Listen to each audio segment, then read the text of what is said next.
Bienvenue à tous, vous êtes dans la base trading, nous va prendre en review Bitcoin aujourd'hui avec un prix de 67 864.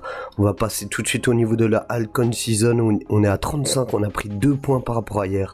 Le Fear and Greed se situe toujours à 11, donc on est toujours dans l'extrême peur. Et au niveau des ETF, on a encore perdu 295 millions. Au niveau de Others, on a pris un petit peu de force, on voit que sur Others, ça a monté au niveau du ratio. Donc la dominance stagne au niveau de Bitcoin, Ethereum ça baisse, on le voit ici, et Others on voit que les gens retournent sur les petites capitalisations. On va retourner tout de suite sur la carte du Bitcoin, donc il nous a fait une super impulsion. On attendait quand même le stop des longueurs à 65 065 et la Golden Pocket dans la base, mais c'est pas ce que le prix nous a offert. Il nous a offert un rebond. C'est vraiment bizarre qu'il ait fait un creux plus bas avec une hausse comme ça.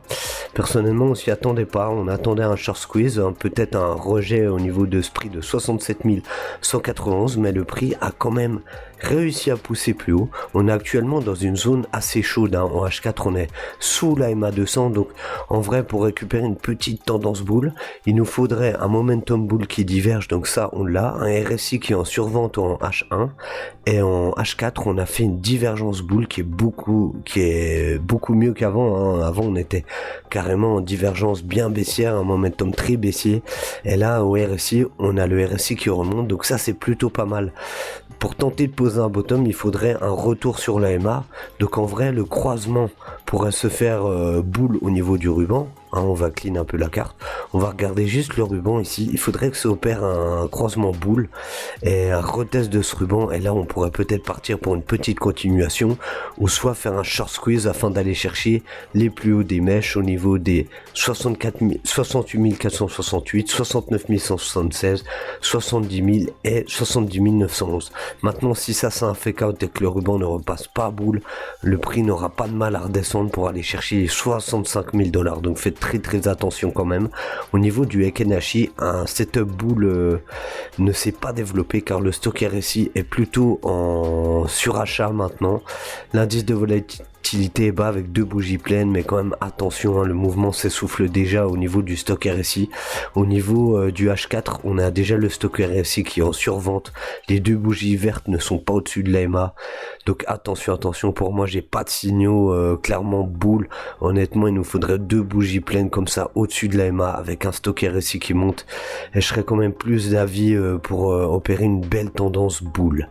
On va passer aux bougies de volume. On a eu ici une belle bougie de volume qui était au-dessus de cette déviation, donc ça c'était plutôt pas mal. C'était jeudi 19 février à 15h. Ici c'est opéré vraiment une déviation acheteuse, donc tant qu'on retourne pas en dessous de cette bougie, vraiment c'est plutôt pas mal. Mais on n'a pas de structure réelle en W, on est venu chasser les plus bas pour continuer à cette boule. Là on pourra avoir un changement de tendance qui s'est opéré au niveau de ce prix, donc notez bien ce prix au niveau des dollars, c'est les 67 459. Si le prix redescend dessous, c'est vraiment pas bon. On pourrait faire un pullback au niveau de la MA, mais repasser sous ce prix, ce n'est pas terrible. On est actuellement dans une déviation qu'on avait fait le mercredi 18 février. Donc attention, si c'est un range, on va piéger du monde. On voit que le volume descend, il n'y a pas de réelle force acheteuse au niveau de ces bougies. Donc attention quand même. Au niveau du funding, donc on repasse baissier, le prix monte et le funding est baissier. Donc ça c'est plutôt pas mal pour faire une petite continuation haussière. Maintenant de là à dire qu'on a posé un bottom, je sais pas, honnêtement je sais pas. On a quand même les volumes profile, on va voir ça. Donc au niveau du volume profile, on a les vendeurs qui ont la tête sous l'eau maintenant. Il y a eu pas mal de ventes et on voit que les acheteurs essayent de tenter de pousser le prix, mais on est quand même pas mal sur des ratios vendeurs en H4, on a pas mal d'acheteurs qui ont poussé. Donc sur le gros mouvement, on a quand même pas mal de ventes, on est toujours dans un environnement vendeur.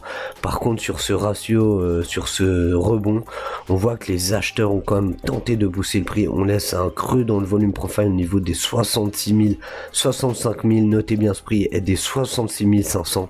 Maintenant on est en plein dans les acheteurs, on voit que les acheteurs rentrent comme des dingues Chicago. Donc attention, on a juste les vendeurs au-dessus de nous qui pourraient tenter de garder le prix, de pousser le prix à la baisse. Maintenant on est vraiment dans un combat ici, dans une belle zone de combat. Un fair value gap s'est déclenché, donc quand même attention, il faudrait peut-être retourner combler ce fair value gap.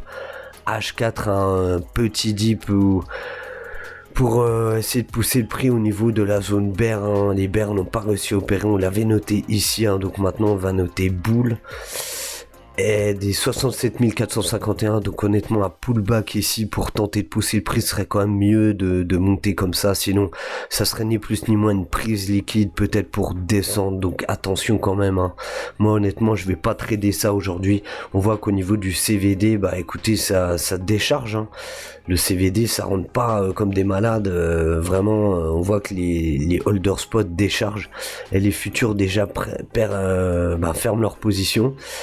Au niveau du long short des liquidations, on voit qu'on défonce des shorters, donc on avait vraiment beaucoup de shorters à venir défoncer. Sur les niveaux de liquidation, on avait quand même vu qu'il y avait beaucoup de longueurs, mais pour l'instant on les a laissés intacts. Au niveau des shorts, on a encore des shorts jusque 69 625, donc on va regarder la carte. Donc ça serait vraiment ici, ici dans ce ratio, on va le tirer, c'est vraiment au-dessus de ces mèches. Voilà, ici là on aurait quand même pas mal d'acheteurs, de vendeurs à venir défoncer. Donc on va mettre de la vente ici. Si le prix pousse un peu plus fort, ici on pourrait avoir un retournement. Notez bien cette zone, le retournement pourrait s'opérer ici. Ça on va l'enlever, on en a plus besoin. Donc faites quand même attention à vous. Ici on a une zone qui est assez bearish et on va le noter bear. Après de là à tenter des shorts, faites quand même attention. Moi je serais plus d'avis à ne pas trader. Si vous arrivez dans une zone, honnêtement vous pouvez prendre du short, tentez-le. Pas gros levier, c'est pas un conseil en investissement, mais faites quand même attention. Au niveau des liquidations, là on est en train de défoncer tous les shorters, donc on voit qu'on a quand même pas mal de shorters jusqu'aux 68 500, c'est ce qu'on a vu jusqu'avant, et on a laissé tous les longueurs intactes. On a quand même un gros trou dans le volume. Donc est-ce que ces longueurs n'ont pas TP, clairement je pense qu'ils ont TP et que maintenant les gens tentent de shorter le rebond. Donc quand même attention, on a quand même beaucoup à venir liquider. Jusqu'aux 69 946, presque 70 000. En tout cas ici les vendeurs vont tenter de maintenir le prix à la baisse. Au niveau du max pain, qu'est-ce qu'on a aujourd'hui au niveau du max pain? On a quand même beaucoup de longueurs qu'on a laissé intactes jusqu'aux 65 000 au niveau du levier, et le prix pourrait monter jusqu'à 69 143. Donc ça serait pas la zone rouge, clairement cette zone, notez-la bien, mais cette zone pourrait faire office de résistance. Donc attention à vous, on va mettre une petite alerte pour voir si on opère un short dans la base. Hop. Ici, voilà, et là on va mettre les bears qui vont opérer. Donc attention, c'est pas un conseil en investissement, c'est juste une analyse technique pour voir où le prix pourrait quand même aller. Donc on a quand même deux zones bear ici et ici. Ça va être très compliqué à passer, on va virer celle-ci, on va juste mettre la zone là, parce que les 68 863 sont quand même un prix important, avec deux alertes qui nous attendent. On va voir si on opère un short dans la base. Donc voilà, c'est tout pour aujourd'hui. On a fait le tour sur Bitcoin. Faites attention quand même au rebond, le fait de mécher en dessous. Voilà, c'est quand même très piégeux. Maintenant, tant qu'on n'a pas cassé le plus bas, on a laissé les stops des longueurs intactes. On pouvait penser à un rebond quand on était dans cette zone, mais clairement le prix nous a piégé au niveau des vendeurs. Car ici, il aurait pu clôturer, faire un pullback pour descendre, mais il a opéré un rachat et un clôture au-dessus des 66 321. Donc maintenant, les acheteurs ou les market makers ont la main. Vaut mieux pas aller contre le mouvement. Pour les bears, vaut mieux pas trader clairement, ou attendre vraiment des zones hautes. Pour les bulls, attendre des pullbacks au niveau des zones bulles qu'on a notées. Au niveau des 67 451 pour tenter de rebondir et être dans le mouvement plutôt haussier actuellement en faible time frame. Voilà, c'est tout pour aujourd'hui. Prenez soin de vous, likez la vidéo, partagez. Bang bang.